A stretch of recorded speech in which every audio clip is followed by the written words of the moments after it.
Hello, good afternoon, and welcome to News Central. Now, my name is Mazino. The top stories this hour. Nigeria Labour Congress demands immediate reversal of increase in petrol price. Algeria President Abdelmajid Tebboune seeks re-election. Zimbabwe court keeps opposition leader activists in jail over alleged unlawful gathering. Details shortly. Let's begin by telling you that President Bola Tinubu has highlighted Africa's vast opportunities for investment, growth and development, citing its vibrant population, productive economy and abundant natural resources.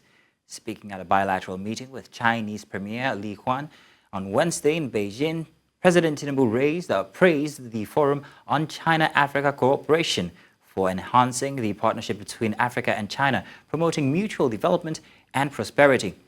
He emphasized the need for strategic collaboration to ensure that the relationship between Africa and China remains mutually beneficial. President Tinubu in Beijing for the 9th FOCAC Summit expressed gratitude for the warm reception from the Chinese government. Premier Li Huan affirms China's readiness to work with Nigeria to advance the comprehensive strategic partnership recently established by President Xi Jinping and President Tinubu. To security matters now, President Bola Ahmed Tinubu has promised that those responsible for the recent deadly attack in Mafa Tamua local government area of Yobe State will face justice. On Sunday evening, suspected Boko Haram terrorists attacked the community, leaving about 80 people dead and many still missing. In a statement released by the Special Advisor on Media and Publicity, Ajuri Ngalale, President Tinubu condemned the attack as an atrocious and cowardly act of terror by a degraded group of criminals. He expressed his condolence to the government and people of Yobe, mourning the tragic loss of lives. He assured the people of Yobe State that those behind this sinister act will inevitably face justice. Earlier, News Central correspondent Umaru Kirawa spoke to us from Borno State on this deadly attack.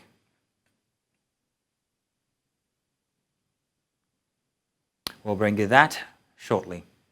Moving on now, a mass funeral has been held in Babangida for 34 of at least 81 people who died after an attack on the nearby Mafa village by suspected Boko Haram jihadists in Nigeria's northeastern Yobe State. Here to attend the funeral prayers of our people from Mafa village who were massacred by the Boko Haram the day before yesterday. And we have prayed for 34 souls. The military have devastated them seriously. They have the capacity to attack major towns, so they are now bent on small targets, sub-targets where the people have been not able to defend themselves. Staying with security matters, the Nigeria Police Force has directed organizations utilizing the service of its supernumerary police units, also known as SPY, to ensure they abide by the guidelines on the use of the newly standardized uniforms. The Inspector General of Police gave the charge during his relaunch of its newly standardized uniforms, saying that it is part of the police strategy to revitalize the operations of the SPY unit, which provides guard duties for companies and institutions across the country. The IGP, who was represented by a Deputy Inspector General of Police, says that it is also an effort to checkmate the abuse and misuse of regular police personnel, as well as ensure the supernumerary police officers are properly identified. We are delighted to unveil today a meticulously crafted design endorsed by the Force Management Team. I am therefore most delighted to formally relaunch the new standardized SPY uniform and kits. As we relaunch these uniforms and kits, we mandate all organizations utilizing SPY police personnel to strictly adhere to these standardized uniforms. The Force Quartermaster and personnel across the states will provide guidance on the registration and acquisition of these uniforms. All police training schools are instructed to adopt the new uniform issuance model for spy police personnel. Let's turn our attention to matters arising from the oil sector. The National Association of Nigerian Students, NANS, has distanced itself from a planned protest against fuel price hikes scheduled for September 15. In a statement issued on Wednesday, NANS Senate President Hafiz Akintaye dismissed the report as false and baseless rumors that do not represent the position of the association. Akintaye also called on security agencies to conduct a thorough investigation to identify the source of the misinformation. And the Nigeria Labour Congress has demanded an immediate reversal of the hike in fuel price announced by the Nigerian National Petroleum Company Limited, NNPCL, saying the hike has worsened the miseries of Nigerians. Amid the lingering fuel scarcity in the country, the NNPCL increased the pump price of petrol from 568 naira to 855 naira or 897 naira, depending on the local location per litre. Condemning the move in a statement, NLC President Joe Ajaero accused the federal government of betraying a labor movement. He recalled how President Bola Tinubu gave labor leaders the option of choosing from 250,000 naira as the new minimum wage in exchange of petrol price at 1,500 naira, and said they rejected the offer due to the impact it would have on Nigerians. Now, Aliko Dangote, chairman of Dangote Group, announced that the price of petrol from his refinery will be set by the Federal Executive Council, led by President Bola Ahmed Tinubu. Speaking at a briefing in Lagos, Dangote said the pricing would be finalized soon after discussions with the NNPC. Dangote emphasized that petrol from his refinery would match the quality of any product globally. An official announcement on the supply timeline is expected after a meeting with the NNPC. According to Dangote, if all goes as planned, petrol from the refinery could reach fueling stations within the next 48 hours, depending on NNPC's actions.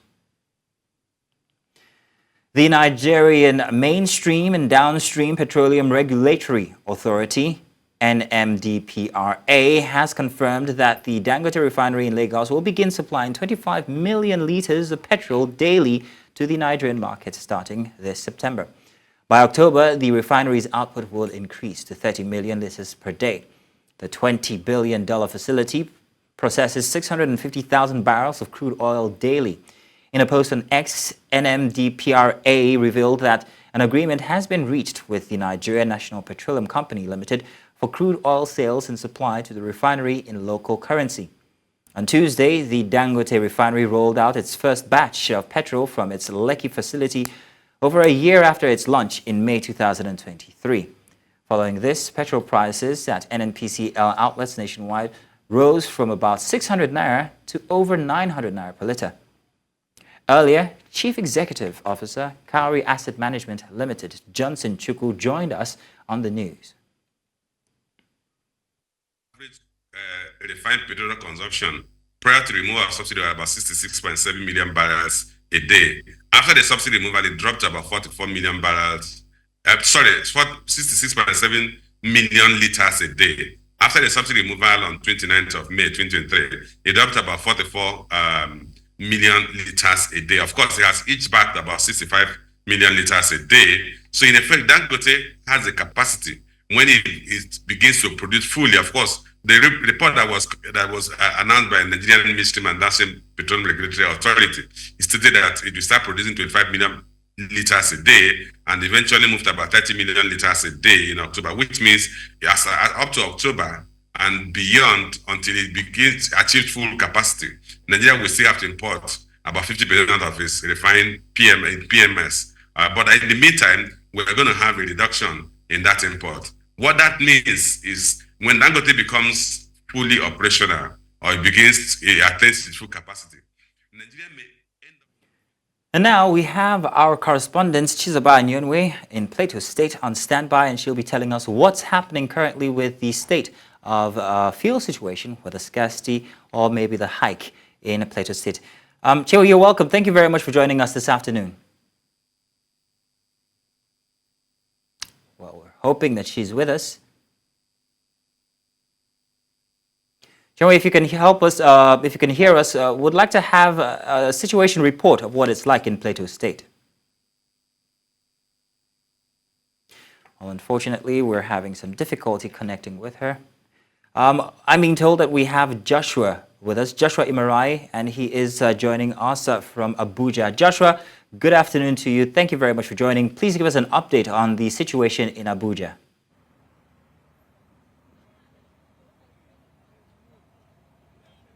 Well, here in Abuja, there seems to be an outstanding phenomenon that seems constant, as there seems to be a thriving market for black market sellers, as commuters and motorists who are waiting in line are eagerly waiting from the early hours of today to get the product. The wait is still ongoing, as you can see, there are numerous cars on queues here who are waiting.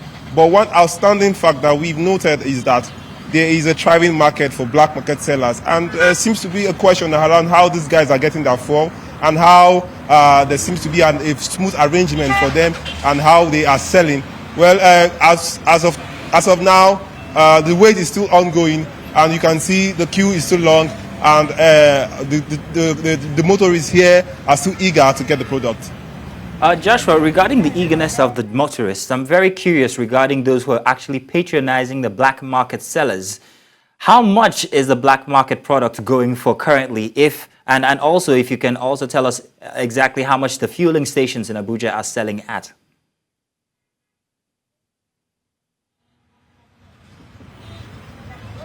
Currently, I am at the Corn Oil Station, directly opposite the twin NNPC tower here in Abuja, and the retail prices of the fuel at dispensaries here is pegged at 879 naira particularly. But black market sellers who are selling here, they are selling a keg of 10 litre for the price ranging from 14,000 naira to the 16,000 naira benchmark, which they have pegged it, and the 5 litre is going for 7,500 naira to 6,500 naira as well. And motorists who are purchasing at the fueling station, what is their response like to the hike in fuel? Have you spoken with any of them, and what are they telling?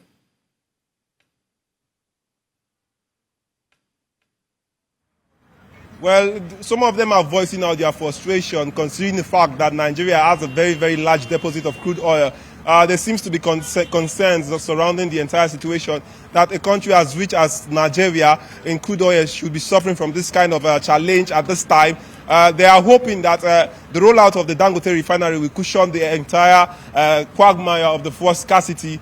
But they are still expressing their displeasure as to how the entire situation is being managed. They are citing some instances of a lack of preparation from the part of the NNPC down to the petroleum suppliers, and they are still eager that this situation will be solved and curtailed as soon as possible. Well, Joshua, thank you very much for giving us an update on the Abuja situation. Now we're joined by Chizoba Nyonwe in Plateau State. Chizoba, thank you for joining us. Please do give us a situation report of how things are going on in Plateau State. Plateau State is not different from other places where the hike in fuel prices and, of course, scarcity of the commodity is the order of the day now. It is a very sad situation. In fact, so many people are complaining. So many people that spoke to me off camera are very, very saddened, especially at the fact that Nigeria is a very big producer of this crude oil. And at the end of the day, Nigerians, same citizens, do not have the opportunity to afford it, to rather buy it, I beg your pardon. They have the money, they can afford it, despite the economic turndown in the country, but they still have the money to buy this petrol. But unfortunately, they cannot buy it. If you can see behind me, that's a fuel station here in Jos, and it's one of the major fuel stations we have here. But unfortunately, I mean, the price is something else. I've just been told that they're selling at 950 naira now, but as of yesterday, it was 720 naira. You know, so it is something that many people have seen that this is not necessary, this is not pardonable, especially for the government of the day. So if you can see just by my left-hand side here, the queue is something else, okay? The queue is just something that people do not want to see. But unfortunately, that is what they come to meet every day. And unfortunately, too, sometimes after a few hours, the next thing you hear is that they are no longer selling, or that the product has finished. So they close shop for the day, and then motorists move away from here and look for other fuel stations where they can buy this commodity. And aside from this motorists too, some business owners that have to do with electricity, and of course you and I know how epileptic this electricity is for so many people in so many areas. And so the little profit they get to make from their businesses every day goes back into buying petrol at very high cost. So this is actually the situation on the plateau. Well, thank you very much, Chizoba. We appreciate that you're giving us the report from Plateau State. Thank you indeed. Thank you. We'll now take a short break. When we get back, we've got more news on the other side. Stay with us. Welcome back. The Yoruba Council worldwide has frowned at what it called an attempt by a group of Igbo traders in Lagos to seize control and disregard the ancestral role of market leaders in Yoruba land. It condemned the cease and desist notice served to Iyaoloja General Folashade Tinubu by some traders at Ikeja Computer Village. The notice alleges imposition of levies, but the Yoruba Council claims it's a ploy to overthrow traditional market leadership. Speaking to journalists, President of the Council, Oladotun Hassan, urged the Lagos State Governor to investigate the matter and called for peaceful coexistence, warning that persistent disrespect for traditional authority may lead to market shutdowns. As Yoruba people and as Nigerians, is a total confrontation and affront against our traditional institutions, and this is a total disrespect to the laws of the land. And it is in this light we believe that what we are doing today, it is in accordance with the backings of all our obas. No oba will be embarrassed by any association of Igbo people in Lagos, in Computer Village, or any other place. We have given this notice as a sound warning that we are not fighters. Anyone that is interested to fight, to go back to his own village and fight. We are not fighters in Yoruba land. Anyone with an intention to cause attrition and undermine our gentility, our preserve Omoduabi ethos, because the Yorubas are peace-loving people. And that's why we are calling on right-thinking Nigerians to call this set of haters to order, working under different groupings from the Computer Village to any other market. President Bola Ahmed Tinubu has reiterated his administration's commitment to sustainable growth through economic reforms. Speaking in Beijing with Chinese President Xi Jinping, Tinubu praised China's economic transformation and emphasized similar reforms in Nigeria, including tax and tariff reviews to foster growth and attract investment. Tinubu assured foreign investors of easy access to Nigerian market. Both nations signed a memoranda of understanding to enhance their partnership with Nigeria's Minister of Budget and National Planning Atiku Bagudu and China's National Development and Reform Commission Chairman Zhang Zhengji, formalizing the agreements. President Xi noted the strong ties between Nigeria and China and called for deeper cooperation to boost China-Africa relations ahead of the Forum on China-Africa Cooperation Summit. And the Court of Appeal on Tuesday proposed an amendment to the Electoral Act that would allow a governor to be sworn in and nominate a new running mate if their deputy is disqualified by a court.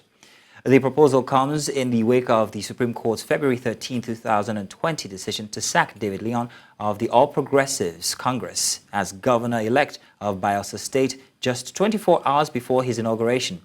Leon's election was nullified after his deputy, Bio Barakuma Degi Iremioyo, was found to have submitted false information to the Independent National Electoral Commission. During a 3-day retreat on amendments to the 1999 Constitution and the Electoral Act 2022, the Appellate Court called on the National Assembly to address this anomaly to ensure smoother transition of power in the future. Now to discuss this live with us, we are joined by a legal practitioner, Vincent Otaupupu. Vincent, you're welcome. Thank you for joining us. Thank you for having me. Thank you. Now, Vincent, let's begin. How would the proposed amendment address the anomaly in the current Electoral Act as we see it? Yes, the proposed amendment is a welcome development, and we have much expected it because of kind of injustice being suffered by elected governors whose deputies may have a care-leg, as you have stated in the case of Degi's case. Degi's case was, a departure from what we used to know. And the case laws are there, but there should be a process of amendment of the provisions of the Constitution. Section 187 per se, which the Court of Appeal in the 3-day retreat has called for further amendment, one provides that a person to the office of governor of a state shall not be deemed to have been duly nominated to such office unless he has by himself a running mate who shall occupy the office of the deputy governor of the state. And the election, when a person has been duly elected to the office of governor, mutatus mutandis, the deputy governor is also deemed to have been duly elected. So this provision in the section 187 and the provides to section 187 also provides that reference to the governor qualification, oath of office, oath of allegiance, and the qualification to that of governor is mutatis mutandis, deemed to apply to that of deputy governor as the case may be. So the amendment being proposed by the Court of Appeal in the retreat just is quite expected. It will go a long way to assist the judiciary in the interpretative approach to the provisions of the Constitution and deliver justice to the people of Nigeria and to the occupant of those offices, those governors. Because what happened in Degi's case, there was an application to challenge the nomination of the deputy governor for multiple names subscribed on his Form CS001, which is now from EC9 submitted to INEC, which have affidavit of personal particulars. And it appeared that the man has multiple names, which tends to breach the provisions of the Constitution, and the court nullified the exercise. By the provision of Section 177 of the Constitution, there are qualifications listed for a person to be validly elected, qualified for the office of governor of a state. And that Section 182 also provided for disqualification of a person to the office of governor of a state. But it suffices to say that the law are there were provided as per the what happens to the office of governor or deputy governor of a state in case of when the nomination has been the polls have not been conducted, like Section 34 of the Electoral Act 2022 have laconically and copiously provided, sub 1, that after the nomination of a candidate by a political party before the poll, a candidate dies, that the running mate shall take over, the political party shall conduct a primary election within 14 days and submit list to INEC. But subsection 2 says that in the case of a governor, if after the poll has been conducted and the candidate dies, but before declaration of results and the declaration of the candidate as winner and the announcement of results, that the INEC should, within 21 days, appoint a date for conduct of election. But in the case of presidential election and governorship election, that the deputy or running mate shall continue to run as the candidate of the party, and who will now nominate a candidate as his own running mate. This goes to remedy the situation you had in Kogi State in 2015, where Audu Abubakar, the then governorship candidate of APC, who was leading with the majority number of votes during the poll, died before the declaration of results. Faleke, the running mate, anticipated that he should step into the shoe and continue, but the APC conducted primary, and Yahaya Bello, who came second in the primary election, with Audu, was nominated to be the governorship candidate. So in this context, Vincent, yes, I'm coming. Okay, if you'd round up, I've got a very critical question to ask, but go ahead and round up, please. Okay, I just round up. So in this context now, beyond what I have said, Section 181 of the Constitution has also provided a similar provision which says, sub 1, that where a person elected to the office of governor before taking oath of office and allegiance dies, that the deputy governor shall nominate a running mate, shall be sworn in as governor, who shall nominate a running mate with simple majority of the state assembly. But in sub 2, it says that if the governor or deputy governorship candidate dies before the inauguration of the assembly, that the INEC shall conduct fresh election for call for fresh nomination. So for the proposed amendment, proposed by the Court of Appeal is welcome development, because you see in most cases that the court and the tribunals has nullified the election even after the swearing in of the governorship candidate. And this will assist them to be able to pick another candidate as the case may be, without affecting their office as the case may be. So to remedy the injustice done to Degi, because I believe that a great injustice was done to Degi for a fault of not of his, because there is no provision in the Constitution that has to do with qualification of a deputy governor. It's only provided for Section 177 qualification and disqualification of a governorship candidate under Section 177 and 182 of the Constitution. But whereas that of a deputy governor, Section 187, which have proposed for further amendment by the Court of Appeal, only provided that there is only one ship that carries the deputy governorship candidate who has to nominate a running mate. All right, Vincent. Apologies if I was trying to stop you from earlier, but I wanted you to put it in a layman's term for the sake of our viewers regarding what happens if, in the case of a disqualification of the deputy governor or the governor-elect or governorship candidates under the proposed amendment. You slightly touched on that, but if you can expand on that more. Yes, what we have contained in our law today, after the scenario in Audi Abubakar's case in Kogi State, I have cited Section 34 of the Constitution. Sub 1 says that after the nomination has been closed by political parties, after political party primaries, and they submitted names of the candidate to INEC, and the candidate dies, that the chief returning officer, electoral officer shall countermine, and after ascertainment that there is an actual date, that should appoint within 14 days for new primaries to be conducted by political party and the candidate be given to INEC to represent the political party.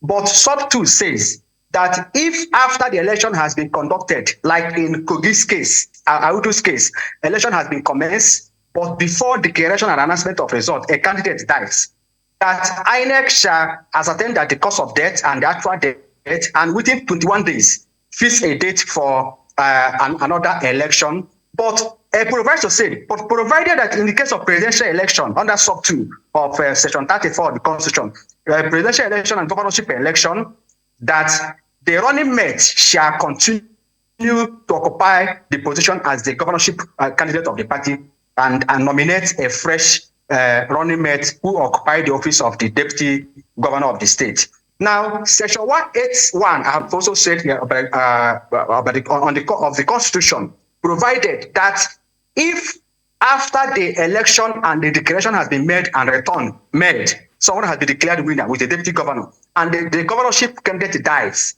that the deputy governor, before oath of office and allegiance, that the deputy governorship candidate shall be sworn in as the governor, who shall now nominate a candidate as the running mate with the approval of simple majority approvals of the State Assembly. Then sub 2 of Section 181 of the Constitution says that in the case that the governorship candidate who has been declared winner, elected, and deputy governorship dies, 2 of them together, God forbid, that before the inauguration of the House of Assembly, that the INEC shall conduct fresh election with fresh candidate and what have you. Now, so these are the provisions of what you have in the Constitution. Okay, then, and Vincent. For David's case, why it affected David is that there is no provision as to qualification and disqualification of a deputy governorship of a state. Vincent. So the proposed amendment will go a long way to assist the governors where their election has been nullified by a court of law to quickly nominate candidates as the case may be, who without losing their seat, as in David's case. Vincent, so that will go to strengthen would love to let you continue. Would love to let you continue, but we are running out of time and we're on a schedule here. But thank you very much, Vincent, for your very in-depth explanation of the current process. Thank you very much.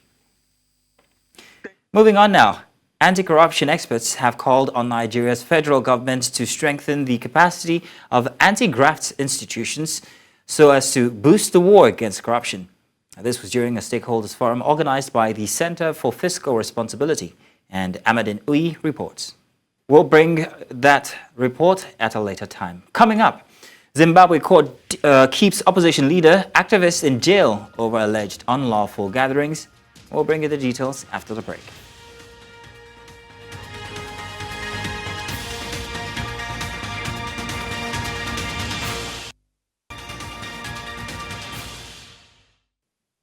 Welcome back. And now on to an earlier report that we were supposed to bring, combating corruption in Nigeria as experts urge FG to strengthen the anti-graft agencies. Let's take that report now. It was a session with anti-corruption experts where they appraised the current war against graft, saying government must live up to its responsibility. It says the primary purpose of government in Nigeria at all levels, federal, state and local government level, at all levels, is to do two things. Primarily to do two things. To promote the security, number one, and welfare of all people, not of citizens. It's just of all people. They said the session followed the International Anti-Corruption Conference, which held earlier in the year in Lithuania, with an expectation of forming a global collaboration against graft. There were a lot of lessons we learned from there that we felt we should come back to Nigeria and implement. So that is why we had this meeting, a post-conference meeting, to discuss the implementable issues so that we as civil society and media can start to implement the recommendations we brought from Lithuania. I attended that conference and I was very much engaged with the plenary sessions, but the declaration that emerged from that Global Anti-Corruption Conference in June, has a lot of takeaways and strategies for almost each country and each anti-corruption group to repackage based on their national context and peculiarities.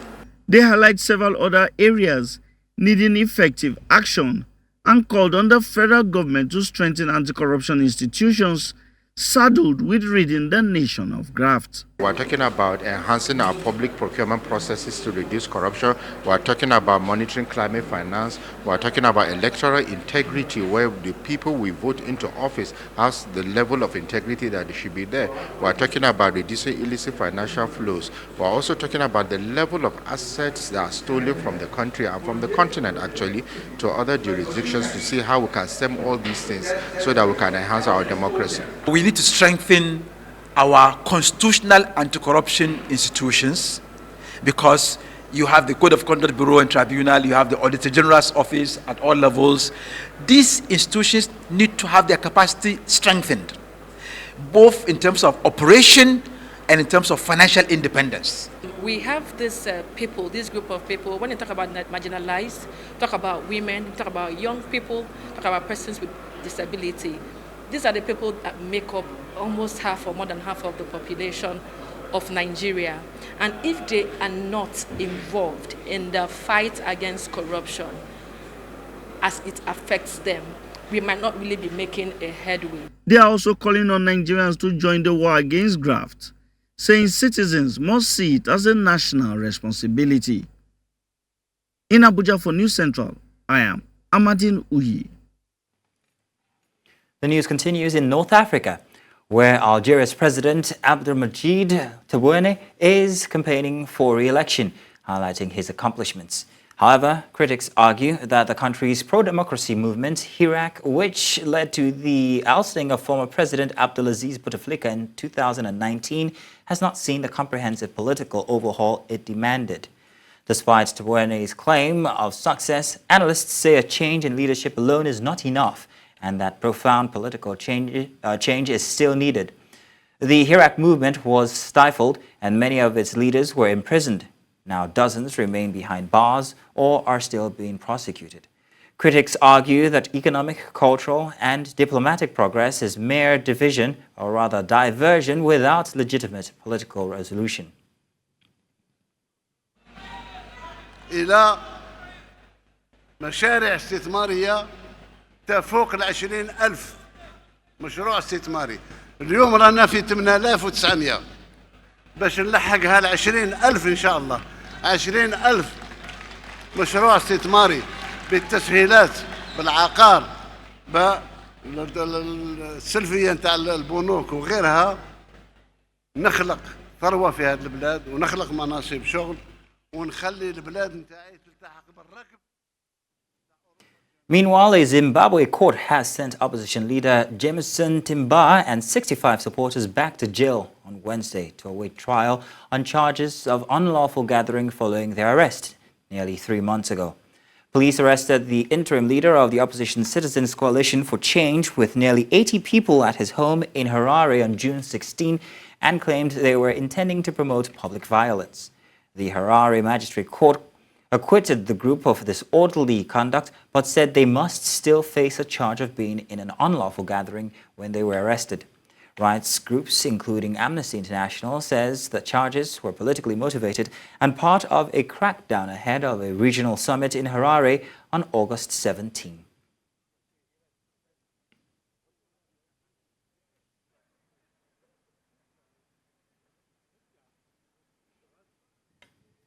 Now, the government of Zambia, through its chief spokesperson Cornelius Muitwa, says the report citing Zambia for human rights violation is not an actual report by the United Nations Human Rights Council, but just a compilation of allegations as received by the special rapporteurs. Muitwa further said that the government will therefore lodge a formal complaint to the UNHRC about how the press release was published. The UN expressed concern over numerous reports of arbitrary arrests and detentions involving leaders and members of opposition parties, parliamentarians, human rights defenders, and activists. Zambia has rejected these allegations. And now to discuss this, we are joined by a legal practitioner, Timothy Mulenga. Now he's joining us. Thank you very much for joining us, Timothy. Good to have you here on the news this afternoon. Thank you so much, my brother. A good afternoon to you. Yes. So, Timothy, to start with, what are your thoughts on the UN report on human rights in Zambia and the initial response from the government? Yeah, initially, it didn't come as a shock to me because there have been various issues which have been said to have removed off the track, the democratic tenets of this nation. So I'm sure you may be aware, and the world at large also is aware, that this is not the first time we're having such an issue which borders on nothing but fundamental human rights of individuals and the Zambian citizen at large. So the report basically highlights a number of issues, among them arbitrary arrests of opposition leaders and civil society organization leaders, and detention of those perceived to be critics of the government and President Hakainde Hichilema, as well as refusal by the authorities to grant civic leaders as well as political leaders permission to conduct their political rallies so as to address the citizenry of this country. So first and foremost, you may be aware that in August 2021, Zambia went to the general elections, where we saw the removal of former President Edgar Chagwa Lungu, and in place, the Zambians had opted for President Hakainde Hichilema. Of course, there are various issues which led to the removal of Edgar Lungu from office. Among them were these issues which the citizen believed affected the fundamental human rights. Even there, I could see a good number of opposition, political leaders, and civil organization leaders being detained, including the current president, who was detained for the longest, for over 5 months, if I'm not mistaken, on charges which majority have said were cooked up charges. Now, the question is, what are we seeing today? Are we seeing a change? So obviously, there have been many issues which the citizenry, and together with we ourselves, feel affect the rights, the human rights, per se, of the citizen of the Republic of Zambia. So number one, address the issue of arrests. Yeah, we have read a number of times there have been arrests made on opposition leaders. And just this afternoon, Raphael Nakashinda, who was arrested over the week, on Monday, he only came out today. So now the problem has been that, look, we are not saying no to these arrests, but the problem that we have seen at hand is that we have seen a good number of people who have been arrested and detained without being charged.